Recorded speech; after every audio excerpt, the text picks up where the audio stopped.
Good morning বন্ধুরা। এখন সকাল হয়েছে, একাদশীর পরের দিন আমি আর ছোটো মেয়ে ছাদে গেলাম ফুল তুলতে। দরজা খুলে ওই একাই খুললাম, ছিটকানিটা খুলে দিলাম, দিয়ে গাছে এখন ফুল তুলতে যাচ্ছি। বেশি ফুল ফোটেনি যদিও আজকে, যে রোদে আর গাছে সেরকম ফুল ফুটছে না আমার।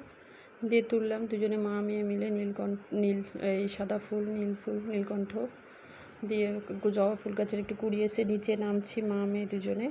দিয়ে নামতে নামতে মেয়ে আবার ওর বাবাকে দেখে কী সব কথা বলছে ওখান থেকে,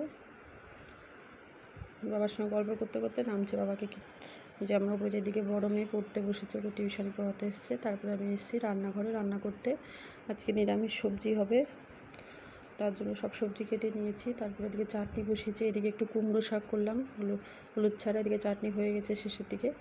দিয়ে আমি একটু আদাটা ঘষে নিচ্ছি চায়ে দিব দেখে, আর এদিকে ডাল ফোড়ন করবো দিব, তো ওর জন্য দিলাম। চা করতে করতে চায়ের টাইম হয়ে গেলো। দিয়ে মেয়ে বললো মা আমিও খাবো, ওর জন্য একটু চা করলাম। দিয়ে তারপরে এখন এদিকে মিশানো সবজিটা বসিয়ে দিলাম, ডালটা হয়ে গেলো প্রায়। তো নেড়ে চেড়ে মিশানো সবজিটা এখন ঢাকবো, ঢেকে দিয়ে যাবো। এখন ছোটো মেয়ে দিকে খেলা করছে, ডাকছে মা এসো মা এসো। দিয়ে ওর সঙ্গে দেখে একটু খেলা করে আসে। যে মা মেয়ে দুজনে মিলে খেলা করলাম একটু, খেলে নিয়ে ও একটা আমার ওড়না পেয়েছে, ওড়না দিয়ে শাড়ি পরছে, শাড়ি পরে কত রকম ডিজাইন করে একা একা পরছে শাড়িটা, নাচ করছে। ও আর ওর বাবার সঙ্গে খেলা করলো একটু। তারপরে একটা পার্সেল এসছে, পার্সেলটা খুলে দেখলাম একটা মালা অর্ডার দিয়েছিলাম। দেখলাম মালাটা সুন্দরই এসছে। এরপরে আমরা খেতে বসেছি স্নান টান করে।